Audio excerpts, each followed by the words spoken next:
Oke, selamat bertemu kembali Bu dan Ibu. Hari ini kita akan belajar mengenai sistem saraf yang kedua. Kemarin sudah belajar sistem saraf yang pertama, jadi hari ini kita belajar mengenai sistem saraf yang kedua, yaitu nanti sistem saraf tepi ya. Baik, kita langsung saja untuk menghemat waktu ya.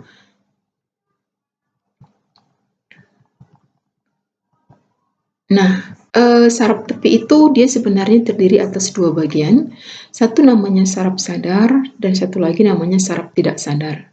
Kalau saraf sadar ini merupakan suatu saraf yang bekerja pada organ kita dan kerjanya itu tidak bisa kita sadari gitu, bisa kita rasakan gitu kan, ataupun bisa kita kendalikan seperti itu. Nah, kalau saraf tidak sadar atau namanya saraf otonom, ini kerja saraf pada organ karena saraf itu bekerja pada organ ya. Kerja saraf pada organ di mana nanti kerjanya itu tidak bisa kita kendalikan gitu, atau di luar kesadaran kita gitu. Jadi ini sering kita kenal namanya lah saraf simpatik atau saraf parasimpatik. Misalnya contohnya ada cahaya maka mata kita itu akan tiba-tiba mengecil. Nah, jadi pengecilan mata pupil mata kita itu secara tiba-tiba itu tanpa kita sadari. Atau misalnya kita ketakutan maka tiba-tiba permukaan kulit kita itu menjadi pucat. Nah, jadi perubahan warna kulit kita itu tadi menjadi pucat yang awalnya tidak pucat, gitu kan? Itu karena adanya saraf tidak sadar yang bekerja di dalam kulit kita gitu. Jadi artinya ya tanpa kita sadari gitu kerjanya, buktinya kita nggak tahu dia berubah gitu kan, nggak tahu kita kalau kulit kita tiba-tiba sudah nampak pucat, jadi dibilang orang, ih kamu pucat gitu. Atau misalnya tiba-tiba bulu kuduk kita berdiri karena suatu hal gitu, kaget, takut atau bagaimana melihat sesuatu gitu. Jadi itu adalah kerja saraf yang saraf tidak sadar gitu. Jadi misalnya kalau misalnya kita misalnya ada apa istilahnya, ada misalnya kaki kita terantuk sama batu, kita merasa sakit, kita akan angkat kaki kita. Nah, jadi kaki kita itu bisa merasa sakit dan kita mengangkatnya itu adalah merupakan itu dikendalikan oleh saraf sadar kita. Jadi nggak mungkin kita merasa sakit kalau kaki kita itu tidak ada sarafnya di situ. Jadi kaki kita itu ada sarafnya, dan ketika kita terantuk batu, kita menerima rangsangan, dan rangsangan itulah yang memberikan respon. Respon apa? Ya kita angkat kaki kita gitu. Jadi dengan adanya tadi batu itu, kita angkat kaki kita, itu namanya adalah saraf sadar ya. Jadi dia bisa kerjanya kita sadari gitu, dan bisa kita kendalikan. Kalau kita merasa sakit, bisa kita cepat angkat, bisa juga kita lama mengangkatnya ya. Nah, seperti itu. Nah, kira-kira apa bedanya saraf tepi dengan saraf pusat gitu ya? Nah, gitu dia. Nah, jadi kalau kita bicara mengenai saraf tepi, maka saraf tepi tadi sudah dikasih tahu dia terdiri atas ada saraf sadar, ada saraf tidak sadar, ada dua ya. Jadi udah di sebelumnya. Nah, ciri yang lain dari saraf tepi itu adalah saraf sadar itu berfungsi ya tetap mengontrol aktivitas kerja daripada organ-organ kita ya, yang diatur oleh yang namanya otak. Jadi artinya saraf sadar kita ini tetap dikendalikan oleh otak, di mana saraf sadar itu mengatur kerja organ, dan kerja daripada saraf sadar itu dikendalikan oleh otak kita sendiri ya. Nah, begitu juga dengan yang namanya ada saraf otonom atau saraf tidak sadar. Nah, dia juga berfungsi untuk mengontrol aktivitas organ. Nah, tapi dalam hal ini yang tidak diatur oleh otak gitu. Jadi dengan kata lain adalah kalau untuk daripada kerja saraf otonom ini, maka nanti dia tidak dikendalikan oleh yang namanya, kalau misalnya ada seperti jantung, jantung itu berdenyut, ketika dia tidak dikendalikan oleh otak, maka nanti di situ terjadilah gerak yang namanya gerak tidak disadari. Misalnya tiba-tiba denyut jantung cepat, itu tidak disadari. Nah, pada saat seperti itu berarti yang bekerja adalah saraf otonom. Tapi kalau misalnya jantung itu bekerja secara normal, denyutnya secara normal, berarti yang bekerja di situ adalah namanya saraf daripada sadar, atau dikatakan bukan saraf otonom seperti itu. Dengan kata lain, organ yang ada pada tubuh kita itu nanti kerjanya itu bisa dipengaruhi oleh saraf sadar, bisa dipengaruhi oleh saraf tidak sadar, tergantung daripada respon apa yang rangsangan apa yang dia terima gitu. Jadi jangan berpikir kalau satu organ ya hanya bekerja di sana saraf sadar, atau di sana hanya bekerja saraf tidak sadar, itu tidak seperti itu ya. Jadi tergantung rangsangan jenis apa yang dia terima, sehingga responnya juga bisa berbeda untuk setiap organnya. Kita lanjut, kira-kira klasifikasinya gitu ya. Kalau kita bicara mengenai saraf tepi, ya nak ya, maka saraf tepi itu nanti dia terbagi atas dua, ya kan? Ada namanya saraf kranial. Nah, jadi kalau kita kenal ada namanya saraf kranial ini merupakan saraf yang bersumber daripada otak. Jadi asal sel sarafnya itu berasal dari otak. Dari otak nanti dia akan bekerja pada organ target. Bisa mempengaruhi kerja lambung, bisa mempengaruhi kerja pankreas, mempengaruhi kerja kulit yang lain lah, otot segala macam. Jadi asal sumbernya itu adalah berasal dari otak. Jadi dia bisa mengatur kerja organ lain sesuai dengan organ targetnya. Nah, di mana dia gitu target daripada sistem saraf kranial ini. Yang jelas sumber asal daripada sel saraf itu adalah berasal dari otak, atau yang mengendalikannya itu adalah otak, ya. Nah, ada juga nanti saraf itu sumbernya berasal dari sumsum tulang belakang. Jadi dikatakan namanya saraf spinal atau saraf spinalis. Jadi kalau saraf spinalis ini asalnya berasal dari sumsum tulang belakang, dan dari situ nanti dia akan bekerja mempengaruhi organ-organ yang lain. Nah, jadi apakah nanti dia akan bekerja ke lambung, apakah dia bekerja ke pankreas, itu dia.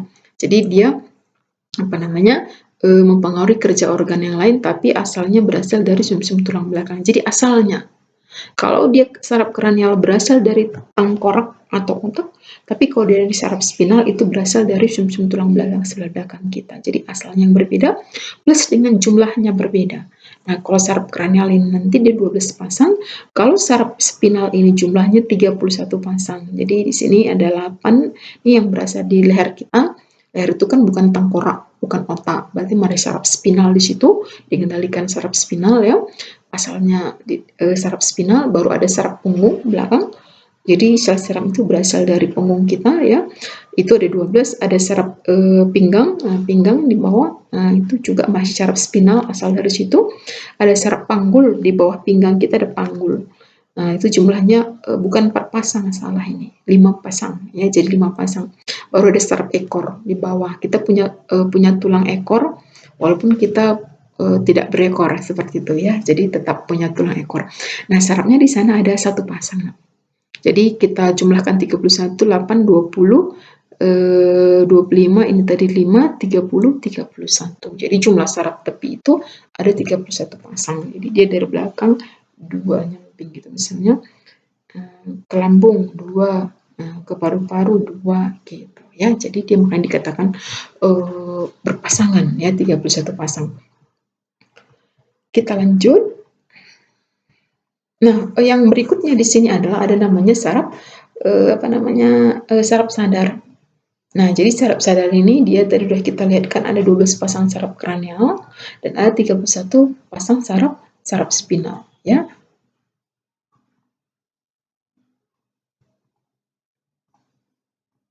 Nah, kita mulai dari saraf sadar yang namanya adalah saraf kranial. Tadi kan ada 2 dia, 12 pasang saraf kranial dan 31 pasang saraf spinal, kan itu tadi. Nah, kalau kita lihat nanti di sini dia, maka ini ada saraf kranial ada 12 pasang yang terdiri dari 3 pasang saraf sensorik, yaitu saraf nomor 1, nomor 2, nomor 8. Jadi kalau dia nomornya ini sudah sesuai. Nah, jadi kalau misalnya saraf nomor 1 saraf ini. Nah, jadi dia sudah kalau nama dan nomornya sudah sesuai dia, jadi nggak bisa dia salah sebut gitu ya. Nah, 3 pasang saraf sensorik, berarti saraf kranial nomor 1, nomor 2, nomor 3 itu adalah saraf sensorik ya. Nah, 5 pasang saraf motorik, berarti saraf kranial nomor 3, 4, 5, 6, 12 itu adalah jenis saraf motor atau motorik ya. 4 pasang saraf gabungan sensorik dan motorik.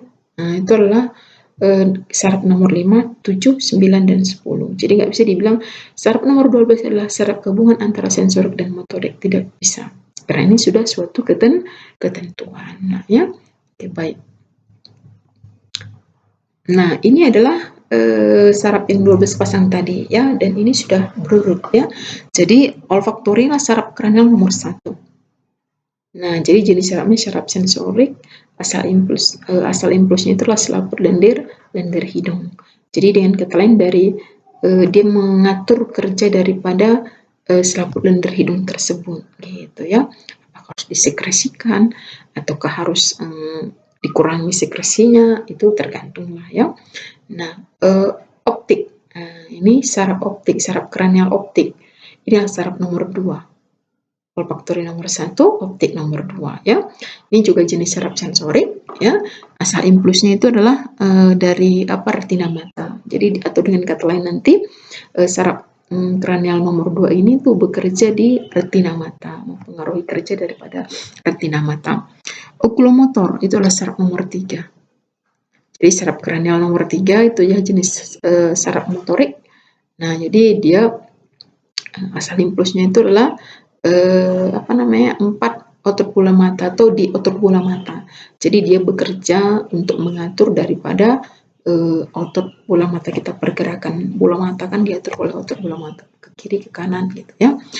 Nah, troklear ini adalah nomor 4 ya, saraf saraf kranial nomor 4. Jadi jenisnya juga jenis saraf motorik ya, dan dia ini asal impulsnya adalah di otot bola mata juga. Jadi dia bekerja untuk mengatur pergerakan daripada otot bola mata itu.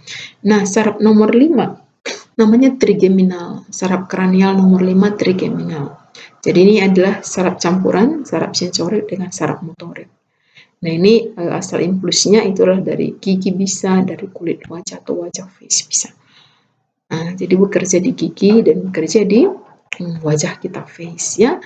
Nah, saraf nomor 6 namanya saraf abdusen. Saraf kranial abdusen. Jadi itulah jenis motorik. Nah, asal impulsnya itulah berasal dari satu otot bola mata atau bekerja juga nanti mempengaruhi kerja daripada otot bola mata atau bekerja di otot bola mata itu sendiri gitu nah ya. Nah, yang berikutnya adalah yang tadi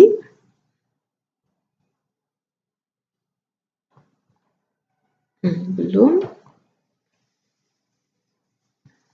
ya, oke. Yang berikutnya adalah saraf nomor 7 ya, namanya saraf facial. Nah, 7 ya, 1, 2, 3, 4, 5, 6, 7. Oke. Facial, face, muka. Jadi ini termasuk saraf campuran juga atau sensorik dan motorik ya. Nah, saraf ini bekerja di wajah, bukan wajah, maaf ya, di wajah dan juga bekerja di lidah. Jadi mengatur mungkin ekspresi muka kita gitu kan kalau di wajah. Dan yang kedua mengatur kerja daripada lidah kita, bekerja di lidah gitu ya. Itu namanya saraf facial. Saraf nomor 8, saraf kranial 8 namanya auditori. Jadi ini termasuk kategori saraf sensorik ya. Sensorik berarti membawa rangsangan menuju ke pusat saraf ya. Kalau motorik membawa rangsangan dari pusat saraf. Keluar dari pusat saraf dia. Sudah? Nah, jadi auditori jenis saraf sensorik, itu dia bekerja nanti di telinga, di bagian telinga dalam. Berarti ya mengatur kerja telinga dalam kita lah. Karena saraf ini fungsinya adalah mengatur kerja organ, mengontrol kerja organ itu supaya dia tetap bekerja secara normal. Itu dikendalikan oleh saraf. Jadi kalau misalnya ada gangguan, maka nanti saraf itu akan memberikan sinyal kepada jaringan yang lain ya supaya organ yang mengalami kerusakan itu bisa bisa disembuhkan gitu, bisa diperbaiki gitu, karena organ satu dengan organ yang lain ini mereka saling bekerja sama untuk membangun suatu yang namanya individu, karena individu itu adalah kumpulan daripada sistem organ gitu, atau kita katakan setiap organ ini mereka saling bekerja sama untuk membangun suatu kelangsungan hidup suatu individu. Jadi kalau misalnya ada suatu organ yang rusak, maka organ itu bisa dibantu dengan organ yang lain. Misalnya kita bisa dikatakan mungkin infeksi gitu. Jadi infeksi itu maka nanti di sana tentu ada bagian tubuh kita yang mengalami luka. Nah, jadi infeksi itu di sana pasti ada salah satunya ada peradangan, ya kan, ada peradangan merah misalnya gitu kan, ada rasa panas di situ gitu. Nah itu bisa apa namanya, rasa panas yang muncul dari peradangan itu apa namanya, akan direspon oleh tubuh kita dengan cara bagaimana? Ini ada sesuatu yang masuk dalam tubuh yang bisa mengganggu tubuh, mungkin virus atau bakteri. Jadi panas itu rangsangan panas yang ditimbulkan oleh daerah terinfeksi itu yang bengkak atau meradang begitu. Nah, itu suhu yang meningkat itu nanti akan apa namanya, rangsangan itu tadi itu nanti akan disampaikan ke yang namanya otak kita untuk di apa namanya direspon. Ini ada yang terinfeksi, harus bagaimana gitu. Oh, berarti ini harus segera diselesaikan dengan meningkatkan imunitas. Berarti menambah sel darah putih.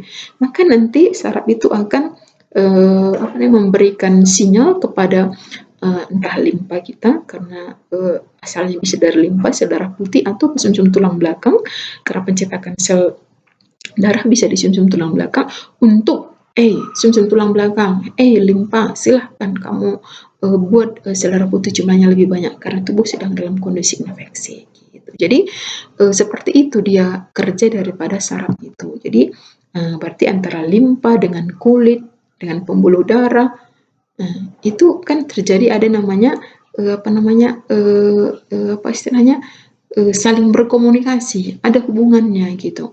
Karena nggak mungkin sampai nanti sel darah putih itu ke daerah yang meradang, misalnya di kulit kita, di kaki kita dan meradang, nggak mungkin nanti sel darah putih yang dibentuk dalam tulang belakang kita itu sampai ke apa namanya ke kaki kita yang meradang tadi kalau tidak apa istilahnya tidak dialirkan oleh yang namanya darah gitu. Darah itu tentu harus beredar dalam pembuluh darah. Jadi antara organ kita ini semua itu dia ada apa istilahnya ada keterkaitan satu dengan yang lain. Mereka tidak bisa dipisahkan gitu. Walaupun mereka punya fungsi masing-masing berbeda, ya tentu limpa fungsinya berbeda dengan kulit, ya kan. Nah, tapi mereka itu apa namanya saling bekerja sama untuk membangun kelangsungan suatu hidup yang namanya organisme dan proses kerja ini semua itulah yang pengaturnya adalah saraf gitu. Jadi itulah pengaturnya. Makanya dikatakan saraf itu adalah sistem koordinasi seperti itu. Ya, baik. Sekarang kita masuk ke saraf nomor 9 namanya glossopharyngeal. Jadi ini saraf kranial nomor 9 ya. Jadi ini saraf campuran ya. Dia bekerja di lidah dan juga di faring. Nah, saraf nomor apa namanya? Nomor 8 9 10 ya pagus. Nah, oke bagus. Saraf pagus itu saraf nomor 10, campuran juga bekerja di jantung, lambung dan paru-paru ya. Aksesoris spinal ya, saraf kranial aksesoris spinal nomor 11. Nah, ini saraf motorik. Nah, jadi bekerja di otot tulang belikan. Nah, di sininya di belakang. Nah, ini selangka, ini belikan. Ya, oke. Nah, hipoglossal.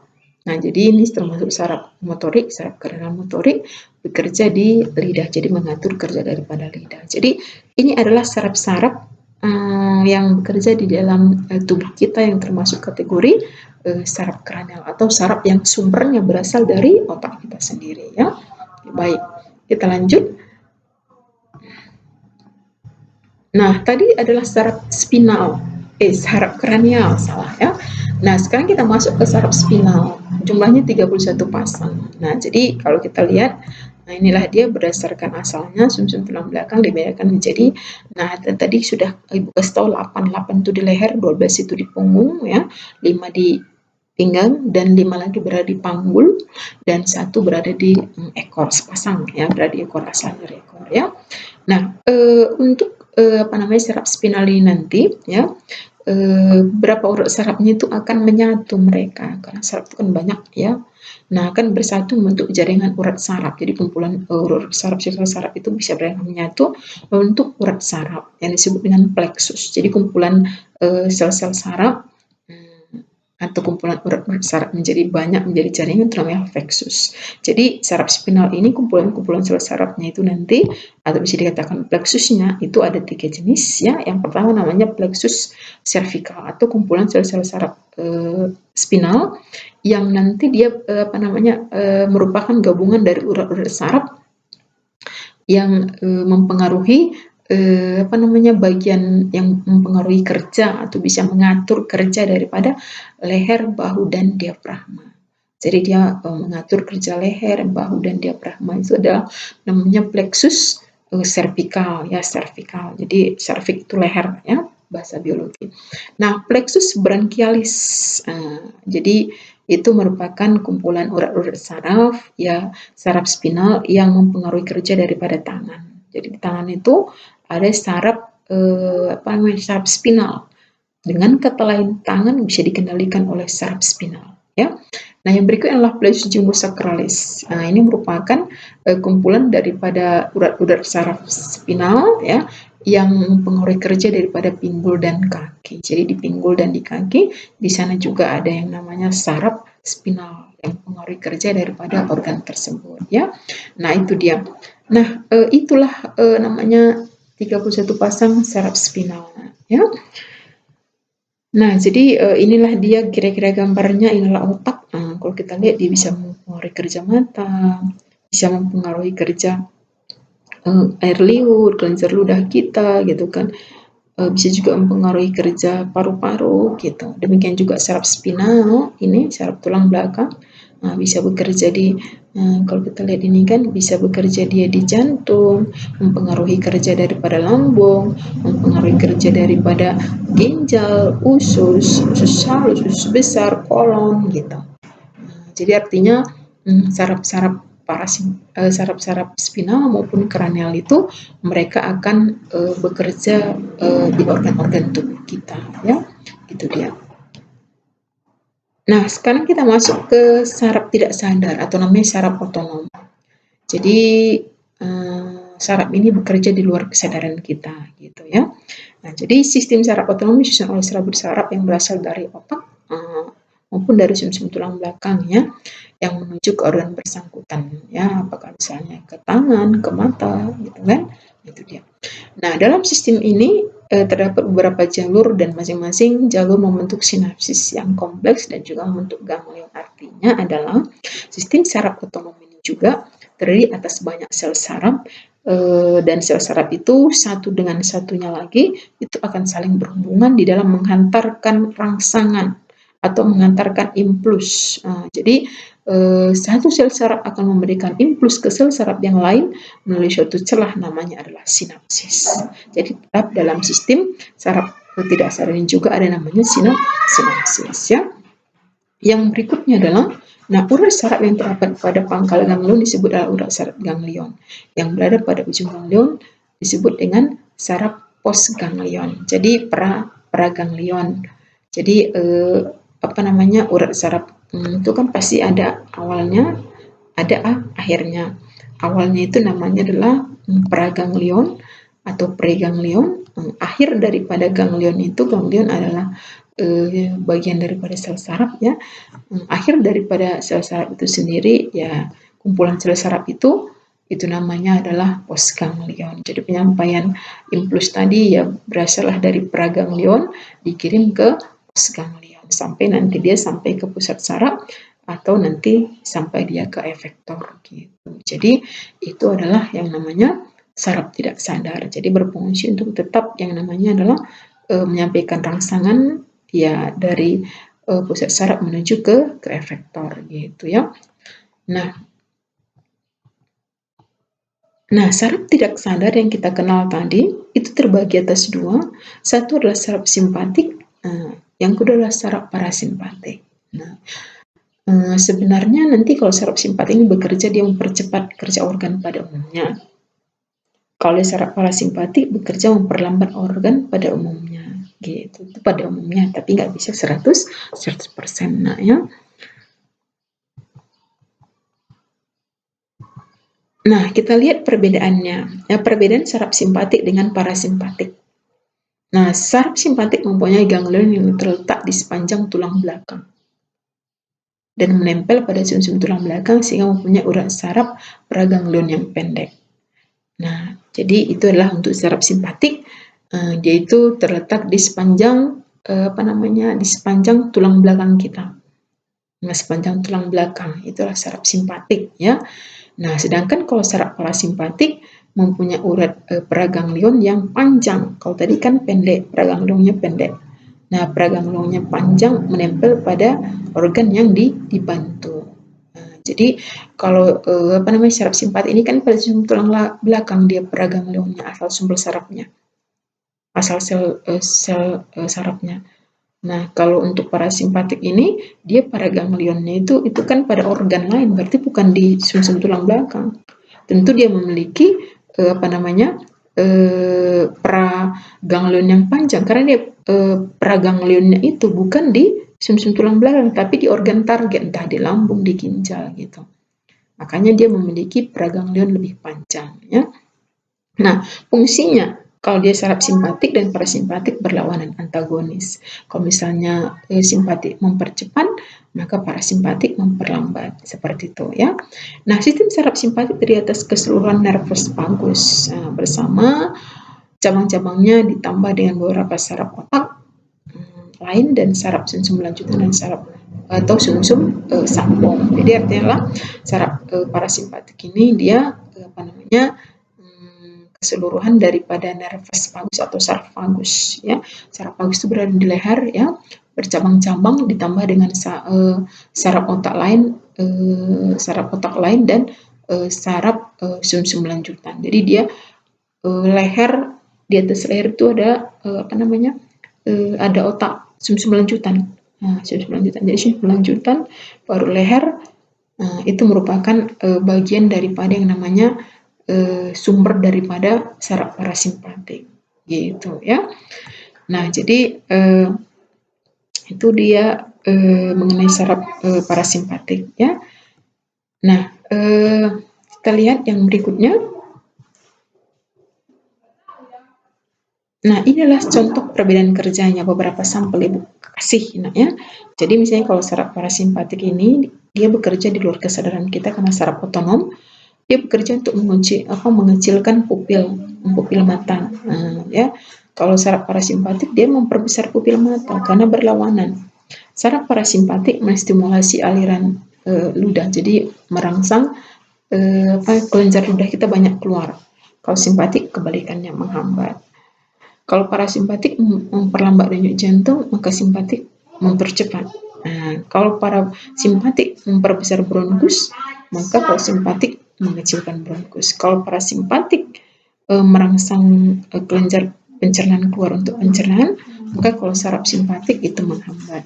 Kalau parasimpatik itu mengerukkan kantung kemih, ya, atau mengkontraksikan kantung kemih, maka kalau saraf simpatik itu adalah justru membuat relaksasi daripada kantung kemih. Jadi mereka ini saling berlawanan ya.